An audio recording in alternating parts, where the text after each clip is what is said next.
Knee deep in the dead. I've had a bit of an affinity for small maps recently. You might have seen the Good to Go video in which I tried to complete the map as quickly as possible. It got me thinking, what other scenarios could be fun to do this with? And there were many candidates like Barbarian Breakout or Elbow Room, but a couple of years ago I tried to find ways to do knee deep in the dead really quickly. I never succeeded, but today I'm armed with the most powerful tool in the world: knowledge. Why is knee deep in the dead an interesting scenario? It's just a 1v1 map, castle versus necropolis, standard defeat all enemies win condition and nothing extra, right? Well, for one, I start without a town, so I have 7 days max to find one, or else I lose. So there's some pressure on the clock. Secondly, Blue's town is quite built up, most notably a castle, making early sieges difficult, and a mage guild level 5, making their spellcasting much more potent. The scariest spell Blue can have, in my opinion? Death Ripple. It's killed me more times than I would like to admit. And thirdly, Blue's hero is called Necrolord. He starts with a bunch of death-themed artifacts, together with more powerful spellcasting and better stats. Shit's scary, bro. I see 2 ways to approach this map. Going for the intended route, aiming for the castle town and start building an army strong enough to take on Blue. Or the more dangerous variant, heading straight for Blue, risking getting obliterated by superior spellcasting and an impossible siege. What am I going for? The dangerous path, of course.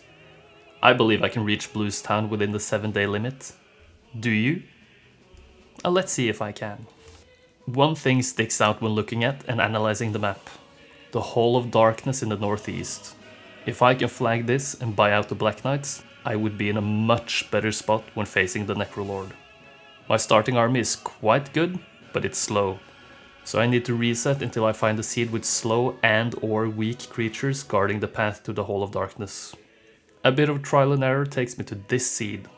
Creature guards are the weak wolf riders, the slow battle dwarves, and the relatively weak, for a tier 4 unit, energy elementals. I also start with a centaur's axe. I doubt we'll find anything better than this. We start at level 4 with expert pathfinding, which is good for the snowy terrain, advanced leadership, and basic artillery and archery. Taking on the southern Walking Dead, I use the standard protect the ranged unit strategy. The Walking Dead are slow enough that it probably doesn't matter too much which strategy I use, but I would still like to not lose any units here. Hitting them with my archers and the ballista makes them weak enough to safely attack with my swordsman as well. And following a morale from my archers, quick combat finishes the job. Level ups here are quite important. I want a higher level of artillery to take advantage of the ballista. Higher levels of archery would also help both my archers and the ballista as well. We then swing by the water wheel and then the green keymaster's tent. We need this to move into Blue's territory. Picking up a learning stone and gold from a chest, we now just head straight northeast. Next guard up is a stack of skeleton warriors, and after hitting them with both the archers and the ballista, I can just quick combat to finish the fight. No need to waste time battling this out. I skip the Tree of Knowledge, as I know it wants 10 gems on this seed and I don't have 10 gems. Otherwise it would be great. More gold from a chest finances the 9 archers from a nearby archer's tower, taking my stack up to a total of 29. And already on day 3 we pass the border guard, preparing for the gauntlet of creature guards. The wolf riders are the minimum lots amount of 20, and a timely morale taking out the top stack lets me finish with quick combat yet again. Leadership came in handy, so we make sure to pick up the expert level after this fight. Battle dwarves are, like the wolf riders, the minimum lots amount. Protecting my archers, I just start firing from range until they're weak enough for my swordsman to advance. The dwarves pose no real threat, and I can finish the fight with no losses, easy peasy. The energy elementals, however, are a little bit more difficult. They're faster and stronger. Unsurprisingly, I protect my archers and start firing away. Again, the ballista comes in handy, as it can do some real damage with my secondary skills, along with 6 attack. I lose some pikemen on turn 2 to the faster elementals, but as long as the Great Wall of Pike protects the archers, There's no way to lose this fight. After being brave enough to hit the elementals with my swordsman, I see no reason not to end the fight with quick combat. But we lost 6 good, brave men of the pike in this fight, for the greater good. Now this fight is the hardest one so far, but there is a really good way to approach it. Can you spot it? It's not immediately obvious to the untrained eye, but the terrain can actually let me block the black knights with the 1 stacks of pikemen if I can make the knights move into the right spot. The AI is not clever enough to move back around the terrain, so one by one the pikemen can sacrifice themselves while my archers and the ballista slowly whittle the black knights down. Most of you have probably used similar tactics in your own games, but if you haven't, this is an excellent way of optimizing difficult fights.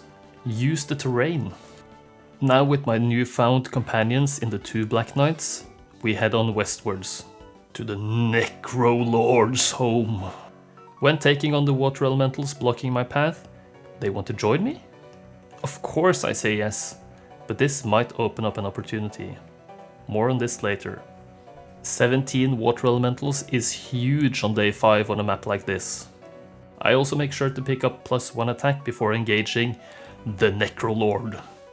His army is actually quite small, but more importantly, he only has 4 spell points, which makes his spell casting infinitely less scary.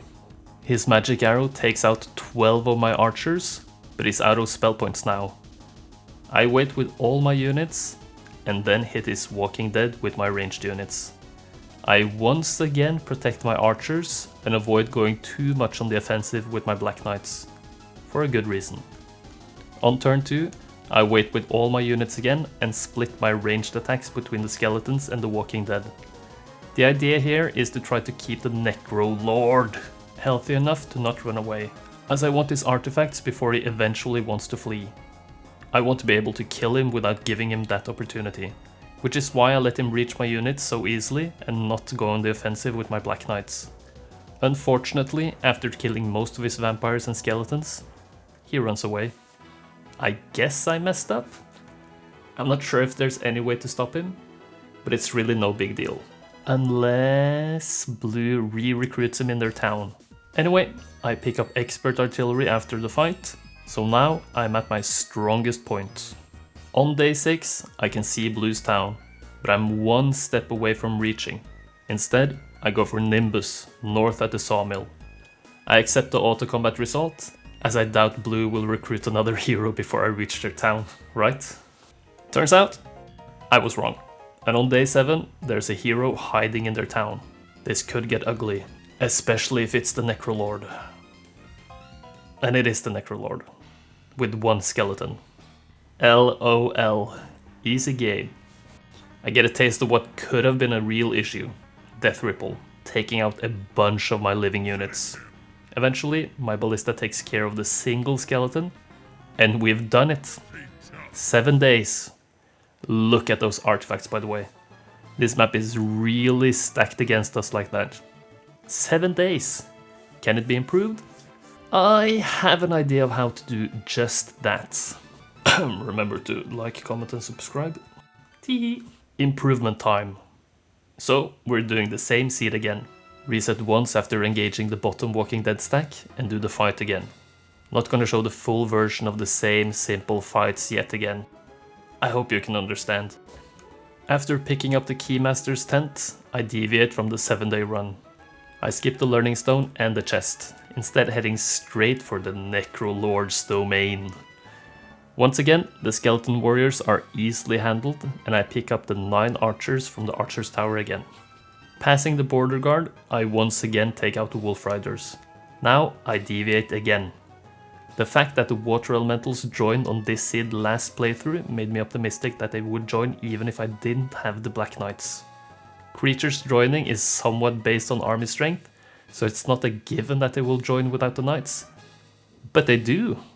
Being able to skip the Black Knights saves me a lot of movement, and maybe even a full day. I'm a little bit unlucky with the Necrolord's movement, but I still engage him as soon as I can. The fight plays out quite similarly, as he kills 12 archers with his magic arrow and is then out of spell points again, making the fight simpler than it could have been. Walking forward with my water elementals makes his vampires come into full damage range of my ranged units. And on turn 3, I take out both his vampires and his walking dead. But I have no hope of killing his skeleton stack before he flees. But I figured that on the off chance something incredible happened, that I would go all in with my elementals. To no avail. The Necrolord flees with 16 skeletons left. Now I head straight for the town. On day 6, I can see the Necrolord has been hired by blue again. But once again, he's left with a single skeleton. And once again, I'm lit up by spellcasting. Chain lightning this time. And once again, I finish him off with Christian's special ballista. No Nimbus hiding at the sawmill this time. So yes, it was possible to do it in 6 days. Can it be done in 5? I have my doubts, as I think Christian's creatures are just too slow to reach Blue's town in time. Since, you know, hero movement is based on the slowest creature in your army. If any one of you manages to do it, I would absolutely love to see it. No real-time speedrun today, unless there's great demand for it. That's just gonna be a one-time thing. Anyway, I hope you enjoyed. I have to say, I'm not proud of asking you guys to engage with my videos, but I do love it when you comment interesting ideas, thoughts and observations, so please do comment. Interacting with you guys is one of my favorite things about this channel. Please also leave a like and subscribe if you haven't already. Have a nice day, and I'll see you next time.